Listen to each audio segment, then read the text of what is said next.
मित्रांनो, लग्नानंतर होईलच प्रेम या मालिकेच्या 10 जुलैच्या भागात काय होणार हे आपण पाहणार आहोत. पण त्याआधी तुम्ही जर चॅनलला सबस्क्राईब केलं नसेल तर नक्की सबस्क्राईब करा. तर येणाऱ्या भागात आपल्याला पाहायला मिळणार आहे, काव्य आता आर्याला फोन करत असते, परंतु त्याचवेळी आर्याचा फोन बिझी येत असतो. तर काव्य आता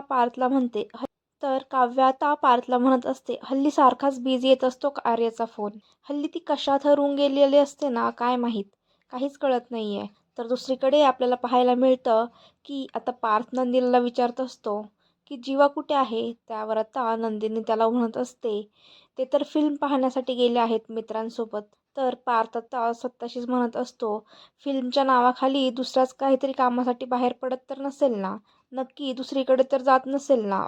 त्याच्यानंतर आपल्याला पाहायला मिळणार आहे, जीवा हा फिल्मसाठी नाही तर आर्याला भेटण्यासाठी आर्याच्या घरी आलेला असतो. आणि आता ज्यावेळी बाहेर ढगांचा गडगडाट होतो, विजा चमकत असतात, त्याचवेळी मात्र आता आर्या घाबरते आणि ती जीवाला घट्ट मिठी मारते. तर दुसरीकडे आपल्याला पाहायला मिळणार आहे, पार्थता विचार करत म्हणत असतो, जीवा नंदिनीला फसवत तर नाही ना. पार्थचा हा संशय खरा ठरेल का? पुढे काय होईल हे पाहण्यासाठी या चॅनलला सबस्क्राईब नक्की करा.